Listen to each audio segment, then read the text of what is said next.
Hello and welcome back to another Onkruid video. Welcome back to another unedited Soulstone Survivors video. I believe it is episode 63 and the world is now our oyster. We completed all the achievements except for the one achievement that requires us to kill a whole lot of enemies. So I guess we might as well go just into any old run. I picked the Elementalist, I picked Singular Focus. I want to go for a laser beam build, so where we only fire lasers.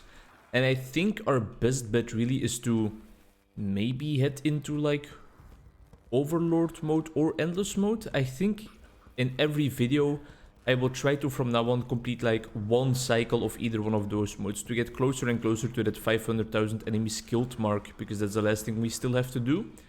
So, and I think going into Endless mode is of course going to give us a bit more enemies to kill every episode.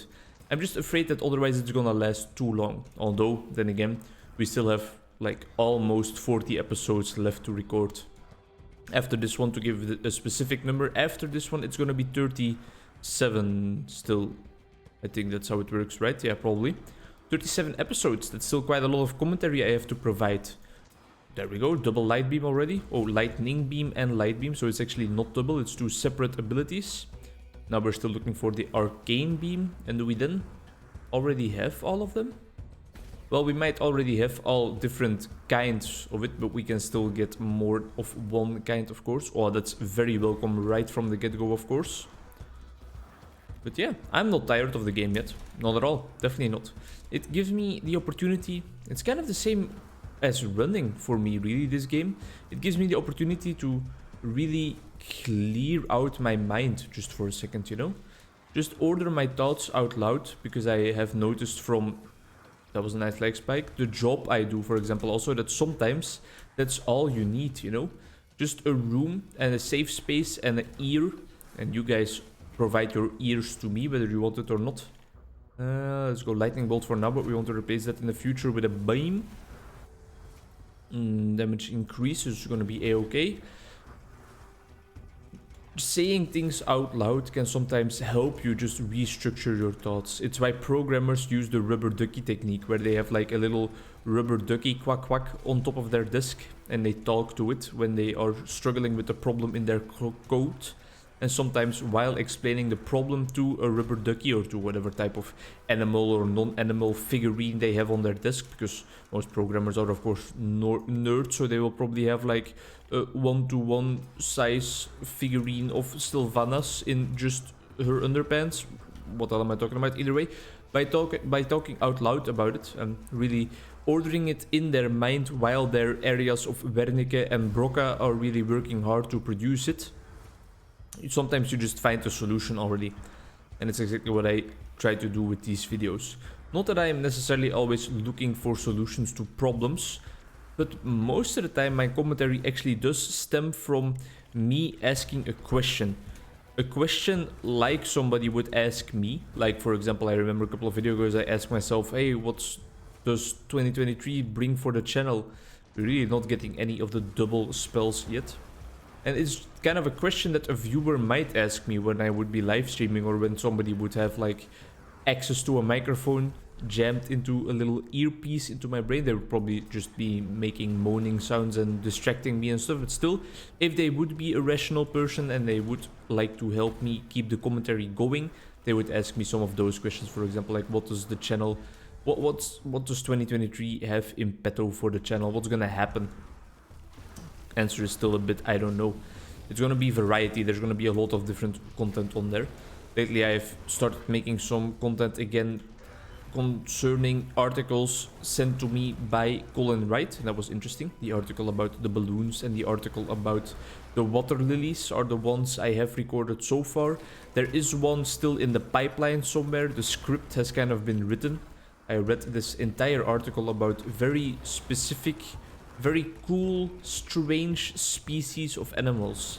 Like, for example, a type of shrimp that actually boxes with his opponents at the bottom of the sea. Or chimpanzees, I think. At least it was a type of monkey, an intelligent ape that uses medicine. There was also, I think, what else was there? There were definitely some other animals still in there as well, but it's been a while since I've actually written that script. So it's quite hard to immediately remember what else there was. There was also there was a bird, a kind of parrot type bird. The biggest non-flight bird, I think, if I'm not mistaken, but I can't even remember the name, which is quite sad because I specifically made that video to remember the names of the animals for the possibility of needing them in a future quiz. I'm really stuck with what the bird was all about. It's kind of like a big parrot. It's flightless. It looks a bit derpy. And what else was there? There were definitely some more animals, but either way you get the just crazy animals. And the animal kingdom never ceases to amaze me. That's definitely something I also said in that video that was written in that script written by me, and I will have said once I actually record it, of course. Because sometimes I catch myself going the easy mode, going the easy path, really just making it easy for myself, staying in my comfort zone by just recording some Soulstone Survivors, you know? Because this is a lot less effort for my brain, for my computer, for my creativity. It's just linear by now. I know once I press play, the juices in my head are gonna start flowing and they won't stop until like 15-20 minutes later when the run is over. And because all of them are like single iterations and singular events, I don't need to make sure that the episodes follow each other or something, and I know that I'm not gonna have to edit this, so I know that I can just ramble on about whatever I want to, because there's not gonna be all the debate internally in my head of like, is this interesting enough? Should I cut this discussion part out of here? You know? It's all in all just an easy series. It's comfortable, and in the short term it gives me great pleasure to record just Soulstone videos. But in the long term, I also want to record other videos. I want to record book videos, for example, psychology videos, and I haven't gotten to recording a whole bunch of those book videos lately, even though I have read a couple of chapters in the book about worrying. Today I finished it finally. But it's just like, it's a big barrier for me. I should have taken the poison upgrade, really. We are not looking for like specific only physical builds or something. It's a bit of a challenge for me to record anything other than Soulstone lately. Also because whenever I am recording Soulstone, or something other than Soulstone rather, in the back of my mind there is still the lingering goal of getting to that 100 episode mark. And it's kind of the same when I read books. When I read books, I am also like, no, I'm not gonna start the next book yet because I still need to finish the previous book. And it's the same with this Soulstone goal of achieving 100 episodes. I'm always like, what should I record? Should I maybe start even another new game? Should I record some Noita even though I've already done the daily run today? Should I try something completely new? Should I do some more quiz practice? Should I maybe think about an original idea and make videos that somebody actually wants to watch? No, definitely not that last one, either way. And then all of a sudden it comes to my mind. It's like a eureka moment, like, wait. If I record Soulstone, all I need to do is press play and stay awake. And sometimes the decision is quickly made. Loving these light beams that we have been receiving now. Now the build is really coming together. I'm a fire in Malaysia, you know, all that good shit. Some more upgrades for the lasting spells and their damage would of course be very welcome by now, because all of our spells are almost lasting. Even might is lasting. An extra dash? No, that's not necessarily what we're looking for, really. I think we still need like impending doom, and we still need a lot of poison upgrades so that our attacks actually do poison the enemy, because right now we are still relying a bit on the general like actual baseline damage of our beam abilities, which is of course not high because those abilities are specifically tailored to a type of build where you rely on applying negative effects because they have so many hits per second. And that's why just relying on the raw damage for these kinds of spells is not necessarily the best approach if you do want to achieve victory. Another light beam. Alright, goodbye lightning bolt. So that makes 4 light beams and then 1 lightning beam.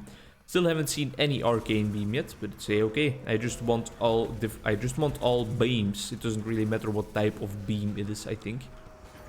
I just want to be able to make the joke, I'm a fire in Malaysia, you know. I should have definitely taken the other upgrade there. I don't know what got into my mind to all of a sudden pick magnetic, but yeah.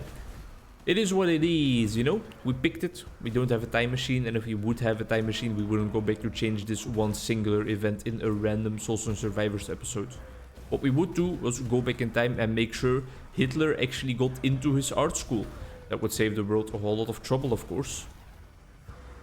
But I guess if you are just a shit painter, then you're not gonna get accepted into art school, huh? Because they're gonna have to invest a whole lot of resources, or have to invest a whole lot of resources into your skills before they actually get something out of it, something in return. Then again, some of the images that now get displayed in museums don't require that much artistry and skill. Sometimes I feel like a controversial take, a hot take, but a take I actually do share with a lot of people, I think. I recently, for example, watched a small little YouTube documentary on, what's his name? The guy that, Rothko, that's his name. The American painter, originally from Russia, if I'm not mistaken. That, don't say that paints by just, or painted, because he has of course passed away already, by just including a couple of rectangles in different color. And I get it, I guess you can see, especially in like the evolution of the color he uses, you can, in some way, shape or form, it resembles, you can see the evolution in his mental health and his physical health as well, and you can see some emotions in there in some way, shape or form. And if you really look closely, indeed, the borders between the separate colored rectangles are a bit, pardon me, scuffed, which can also symbolize something. But then again, it's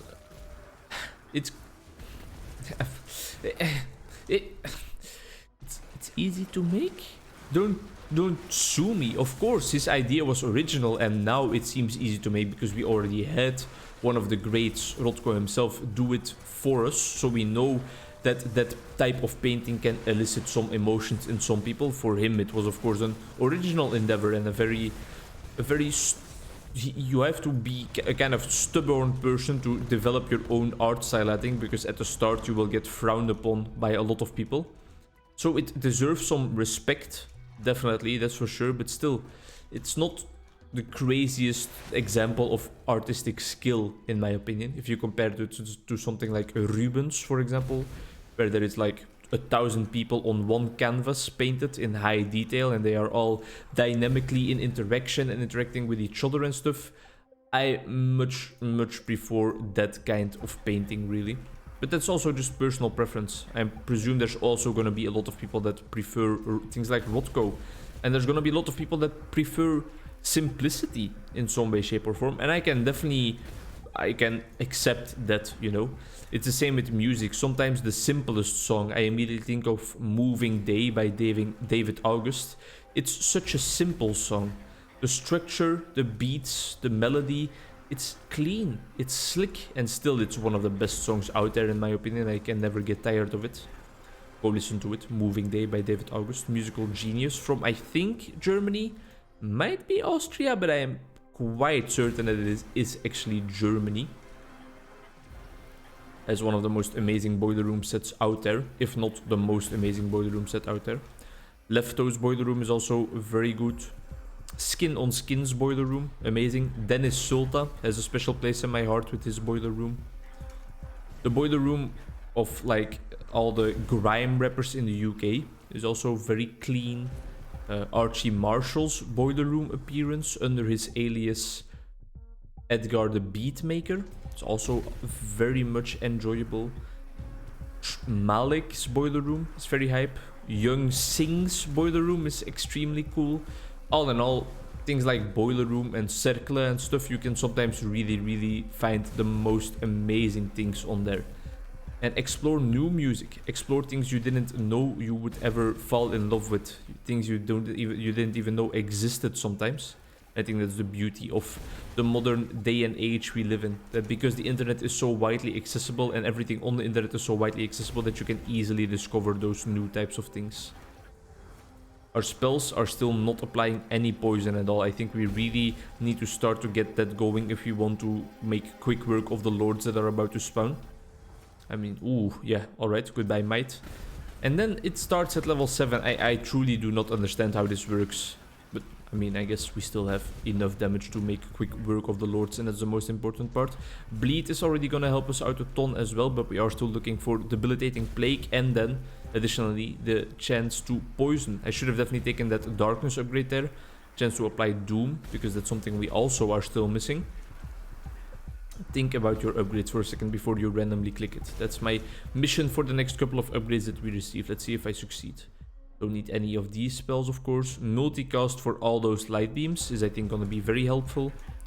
Although I don't think we will even notice it when something is multicast or not, because we are automatically multicasting almost 6 of them. We still have 1 lightning beam in there, which is actually the highest level. Here we go. It's definitely poison time. Alright, now I already see the green icon stacking up. Now we just need a couple more of those upgrades. Here we are definitely going for attack speed for the lightning beam, even though we only have 1 of them. Don't need any of these. If this was light beam, then sure, but Debilitating Plague is stronger now. So movement speed, we don't need any tankiness for now, I think. Beautiful stuff. Damage increase on the light beam, yes sure. That's gonna help us out a ton, even though it is raw damage, but right now it's so potent that raw damage is even gonna help us. Attack speed on the light beam, thank you very much. It's gonna help us out a ton. Beautiful stuff. Made a nice little vegetable stew for me this afternoon and for this evening. I cooked twice. Debilitating Plague is what I was looking for, by the way, not Impending Doom, but now we have both. Ooh. Do we want another lightning beam or do we want all light beams? I'm gonna test it out. If we replace the one that is still level 7. No, now this turns into level 6. Huh. So I guess that was not worth it. I guess we can switch back to light beam if you want, but it doesn't really matter, right? Although this is sad, otherwise we would have gotten 1 more upgrade on the light beam that we already had there. I finally used up all the vegetables that I got a couple of weeks ago, or just 1 week ago, but a couple of episodes ago I was talking about it in the Too Good To Go package. Multicast on light beam, yes sir. And now I finally got rid of all of them. It was bang for my buck though, it was definitely worth it. I paid just €5 and I squeezed like 6 different meals out of it, even though it was maybe, for some people it would be a bit boring because it were just vegetables. It was most of the time a vegetarian meal, but for me, just the thought in and of itself of that I was saving so much money by cooking that simply, and that it made all the ingredients that I did use shine all that more often, that really made it appealing to me, and a nice meal. An enjoyable meal. But I'm looking forward to eating some other things the rest of the week though. Tomorrow I'm gonna go and cook together with a friend of mine, the same friend I went out for drinks with yesterday. And I'm gonna just have a nice time. We're gonna make gnocchi, however you want to pronounce it. We're gonna make it together on our own.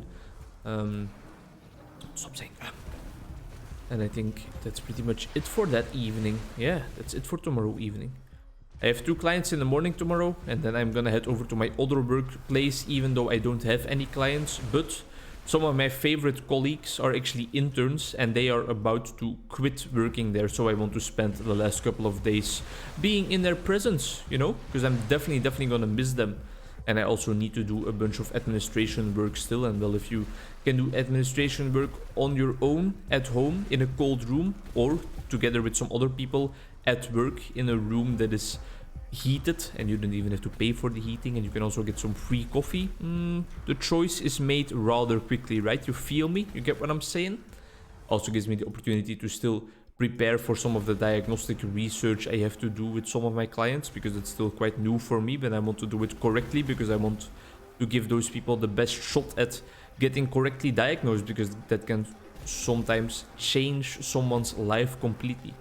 Although I think we shouldn't apply or rely too much on labels, but that's a whole different discussion. A discussion we can have now though, because I mean, what else are we going to talk about? Do you have any suggestions?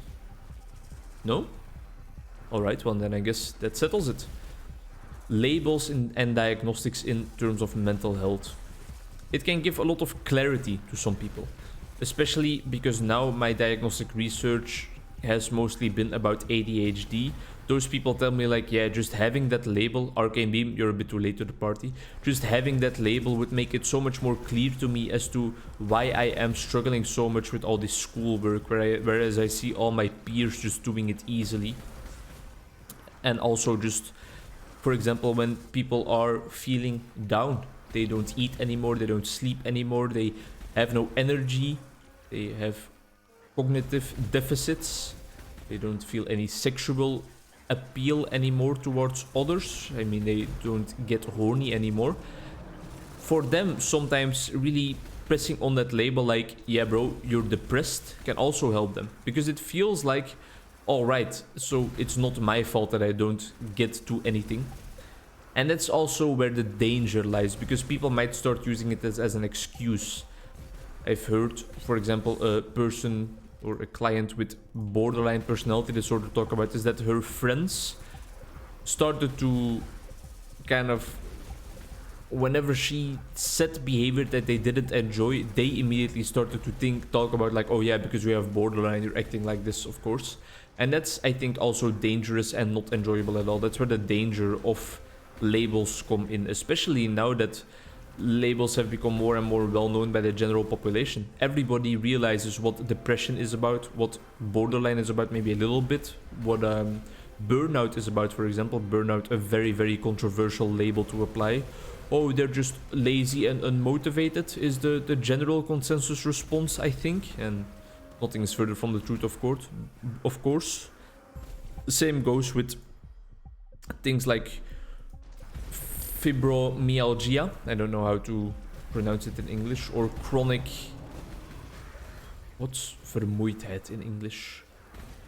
I am tired. Chronic... I'm looking for the word... exhaustion syndrome. It's probably not pronounced like that or named like that in English, but that's the direct translation from the Dutch definition or from the Dutch term.